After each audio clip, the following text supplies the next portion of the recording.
morning, all. Today we are starting with the first lecture on our subject database management system. The topic is Introduction to Database. So, before going into the details of database, let us discuss what is a data. Then we come to the database and finally the database management system. So, what is a data? Okay, so introduction to database is mainly dealing with, first we can see the details on data. What is a data? So data is nothing but they are non-facts. Okay, non-facts means information that can be recorded and have implicit meaning. Okay, that is known as data. Clear? So some information can be in the form of a text or an image or a video or an audio. Okay, so these are called non-facts or information. Okay, that can be recorded. That has the capability to record and have some specified meaning, implicit meaning. Okay, that is the definition of data. Clear? So the example is text. The data can be in the form of text. Text means names, telephone number, address. We are all familiar with the telephone directory. In the telephone directory, the details are stored in the form of textual form, and in the textual form it contains name of the subscriber, the telephone number, and his address. Clear? So that is the data. Now another form of data is in the form of image, video, audio, etc. Okay, so all these informations, all these non-facts are called data. Okay, so what in the case of our e-commerce websites like Amazon, Flipkart, etc. They are also maintaining data. What about Amazon and Flipkart? So they are e-commerce websites and they are selling products. So does they have any product in their hand? No, actually they are not selling the product. They are only having the data about the product. Okay, for example, a Samsung mobile phone. So this is the specification and this is the price, and all those details will be stored by the Amazon. So actual selling is actually done by a third party. So such e-commerce websites or this online shopping applications are actually maintaining the data. Okay, maintaining the database. What about Uber? Does they have any taxi? Does they own any taxi? No, they don't have any taxi. They are just maintaining the data. Clear? So this is called data. Okay, so data is nothing but non-facts which can be recorded. Clear? And have implicit meaning. This is called data.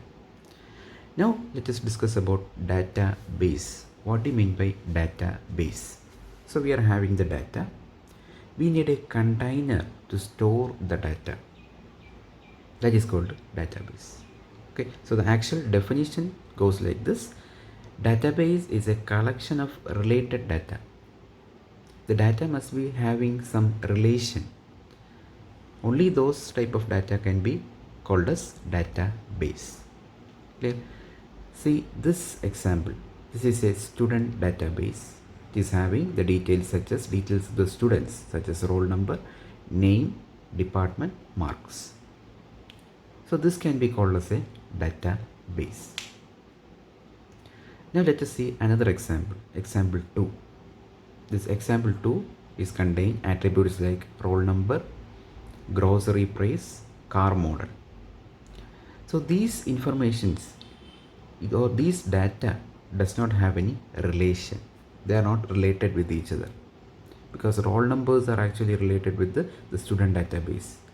Grocery price is actually related with some database related to products. Car model is actually a data related with the car or something, automobile industry. Okay, so these three data does not have any relation. So this database, this collection of data cannot be said as database. Clear?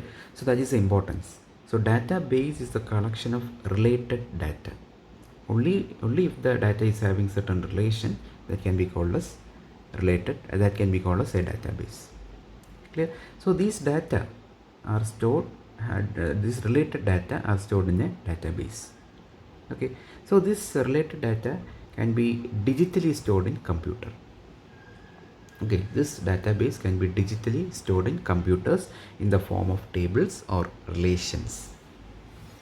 Okay, so this is called a data and a database. So we have discussed data and a database. So data is nothing but a known facts that can be recorded and that have implicit meaning. Database is the collection of related data. Okay, now let us see what is data. Now let us see the type of databases, different types of database. So first one is traditional database. The traditional database will be in the form of text or in the form of numericals. Okay, so traditional database, the information is stored in the form of stored and accessed in either textual or numeric. Next form is the multimedia database. So actually in this modern scenario, we are actually encountering this multimedia database. Multimedia database will be in the form of images, audio clips, video clips and so on. Okay, our YouTube is actually an example for a multimedia database. It is having videos, images, etc. Okay. So all those, so in the today's modern era is actually dealing with all these multimedia contents. So in order to store this multimedia content, we are having multimedia database. Okay. Next one is geographical information system. So here it is actually dealing with the collection of satellite images or weather data or geographical informations. Okay, so geographical information in the sense the satellite images or maps, weather data and so on. Okay, our Google map is an example for a geographical information system. Okay, so these are the categories of database. Okay, there are many database, we have only chosen a few. Okay, so this is the type of database. So we have seen what is a data, what is a database and type of database. Next we are going to see the definition of database management system, DBMS. So what is a DBMS? So look at this figure. So this is our database and this is a user and an application. So this is our DBMS, which means that this DBMS is actually an interface between the database and the user. Okay, so there is so this DBMS is actually sandwiched between a database and a user or an application.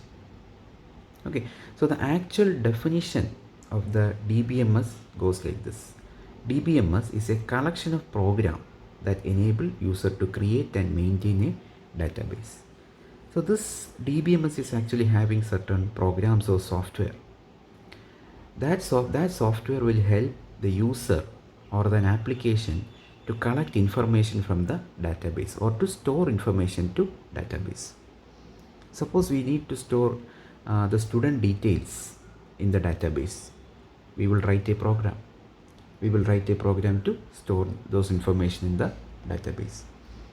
Suppose we want to retrieve the details of S4 computer science students. For that also we will be writing a query or a program. Okay, so DBMS is actually a collection of program, okay, that enable user or an application to create, maintain, define, construct a database. Okay, so actually this DBMS is actually performing 4 different operations: define, construct, one more is there in between: define, construct, manipulate and share. These are the 4 operations that is performed by DBMS. So defining, in the sense, we can create the structure of the database. Defining a database means we can create the structure of the database. Okay, that we'll be seeing in the next slides. Constructing means we can create contents in the table, contents in the database.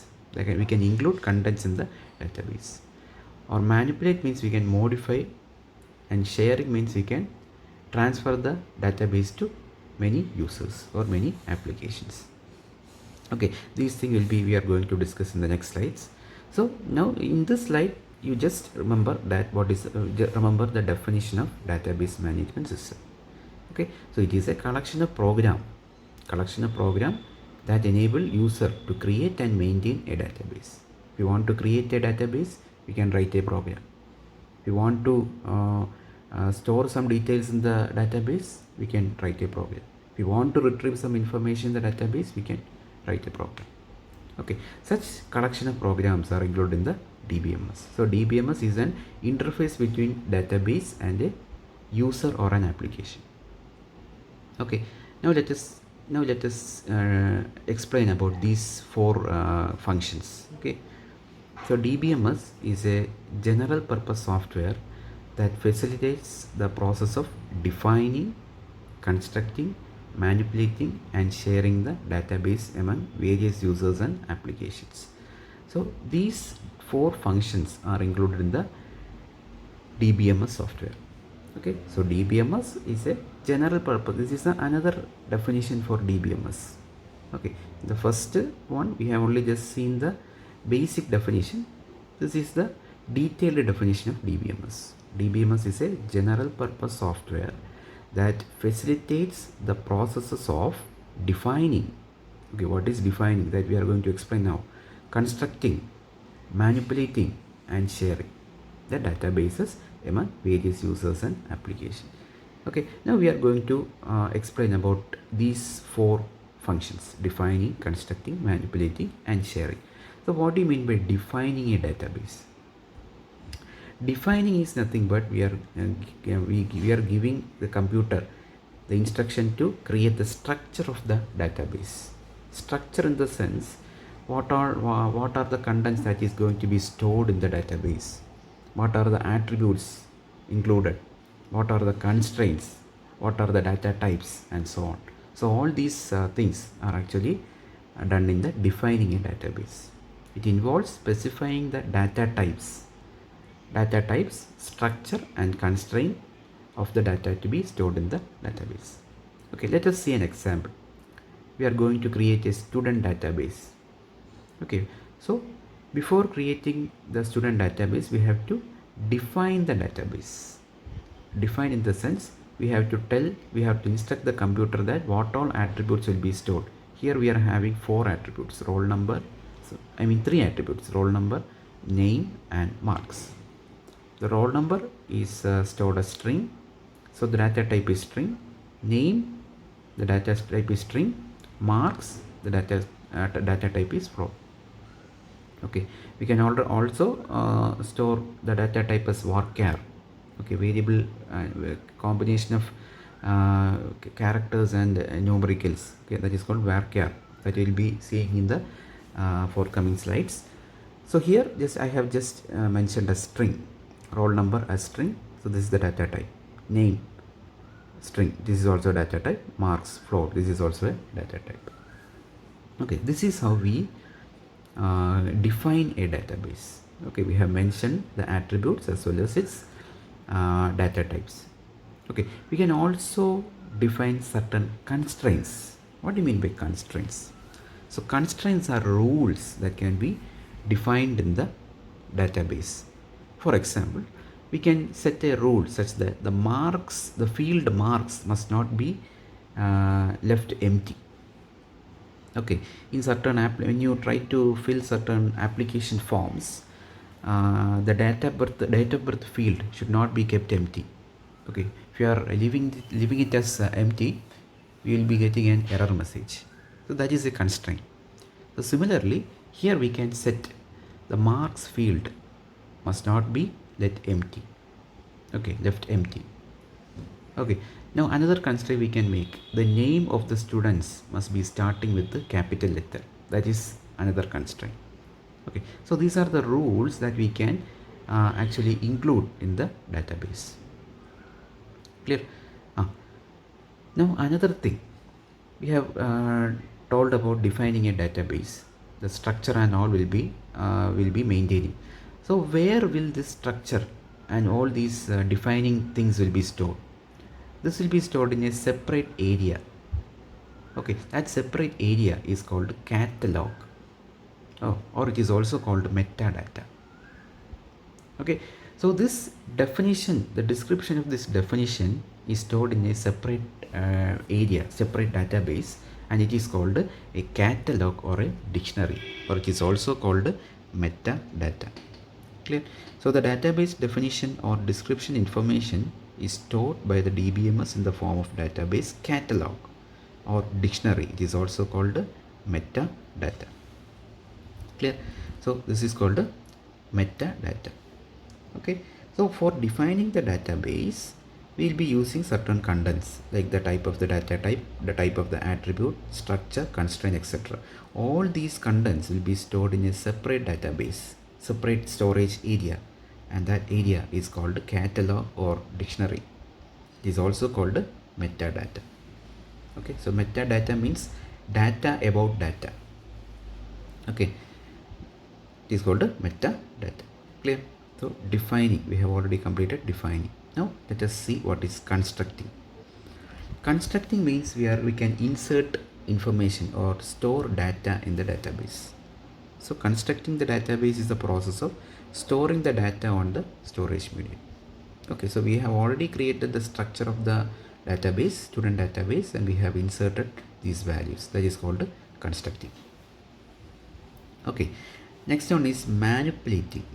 Manipulating means we can make certain modifications. We can with the help of certain functions we can create certain modifications in the database, or we can use some functions to retrieve some information from the database, or we can update certain information in the database. Suppose the mark of Vivek, okay, he's failed here. He want to improve, and he have improved the marks to 25. So this information need to be updated in the database. Okay, so we have to change this 21 to 25. Okay, so this is called updation. Okay, so this updation, inserting everything is called manipulating the database. Okay, another example is, suppose we want to display the details of the student with the highest mark. Okay, so that is also a manipulating. So who is having the highest mark? The sergeant. This person called the sergeant is having the highest mark. Okay, so these things can be executed using certain queries. Okay, certain programs or queries, that program, that function, that program that we are going to write for retrieving the information, or for manipulating the database, for writing certain programs. So that program is called queries. Okay, that is why they have mentioned is query. Clear? So manipulating a database include functions such as querying the database to retrieve specific data. Okay, we can retrieve specific data. The specific data I have told in example, what the details of the student with the marks, the highest mark, that is a specified data. Or we can update the database. Okay, we can update the marks of the Vivek from 21 to 25. So these operations are actually coming under manipulation. Okay, next is sharing a database. Sharing a database to allow multiple users and programs to access the database simultaneously. So this data, the student data, is not accessed by a particular person. This will be accessed by many people. So this student database will be in a college. A student database will be accessed by a student, or your advisor, your HOD, even your principal. Okay, everyone will be accessing the same database. Clear? So this database must have the capability to share, or this table or this database must be shared among multiple users. Okay, so that facility must be also provided. That is called sharing a database to multiple users. Okay. So this is the representation for a database system. So in this system, this one is the database or the stored database in which we will store the data in a systematic way. And this one is the metadata. What do you mean by metadata? We have already seen metadata stores the definition of the database or the structure of the database. Okay, definition, the structure, the data type, etc. are stored in the metadata. Okay, they are also called dictionary, data dictionary or catalog. Okay, so all those informations are stored in this database. It is called metadata. And this one, this gray one is known as the database management system, okay, or the DBMS software. And this one contains two subdivisions. First one is software to process queries or programs. So actually, in order to access data from the database, the user or the application will give certain queries or programs. So those program has to be processed. Okay, those programs will be in the form of high-level language. So those high-level language need to be converted to low-level language, machine understandable low-level language. Only after that they can do the computation. So such a processing is done here. Software to process queries or programs. Clear? Such processed programs are given to the second module, which is called software to access stored data. Okay, so this method, this software will help to access the data from the database or the metadata. Clear? So we are having two components in a database management system. First one is to process the queries that is given by a user or an application. Okay, that processed program, from that processed program, it will run another software which will help to access the stored data or stored metadata. Clear? At the top level, we have the user or the programmer and the application programmer. The user will be using this application program. Okay, a programmer will be directly executing the queries. Okay, so at the top level we are having a user or a programmer. Okay, the user will access an application program for accessing the database, or the programmer will directly give the queries to access the database. Okay, as a user's perspective, he does not know any program to access the database. He only knows how to use the application. By using the application, we can access the data stored in the database. Okay, for example, the Amazon website, the Amazon application, we are all using this Amazon application. From that we are getting the details of various products. Okay, actually we are not running any program. We are not running any program directly. Okay, program is running in the background, but we are not knowing that. We only know how to use the application. We are clicking on the product details, and we will be supplied with all the details. How we are getting those details? By retrieving the information from the database. Okay, this is what happening in a database system. Okay, so you must memorize this figure. It is very important. This is the database system environment or representation of a database system. Okay, so one more point we have to discuss, that's what we have already explained here about the application program. So an application program accesses the database by sending queries or requests for the data to DBMS. Okay, so application program is actually sending the queries. This application program is actually sending the queries to the DBMS software for accessing the information or the data. Clear? So that is the importance of application program. So application program access the database by how? By sending queries or requests for data to DBMS. Clear? So application program is having certain queries that will be given to the DBMS for accessing the data. Clear? One more point is that DBMS include DBMS include protecting the database and maintaining it over a long period of time. Okay, we have already created a DBMS database, and we have been using this database. But another important thing is that we have to maintain that database. We have to protect that database. Okay, protection means if any error happens, we have to rectify it immediately. Clear? So database management is a very important thing that we have to look over. Okay, unless and until if we maintain the database properly, it cannot work in a smooth fashion. Okay, so due to various factors, the database can be lost or can be crashed. Okay, due to some failure in the hard disk or failure in the hardware unit, the database system can be crashed. But we have to give certain mechanisms so that we can recover from this crashing, or recover from this data loss. Okay, so without any data loss, we have to maintain the database in a systematic way. So database protection is a very important thing that we have to maintain. Okay, database protection as well as maintenance. Clear? That is also an important point.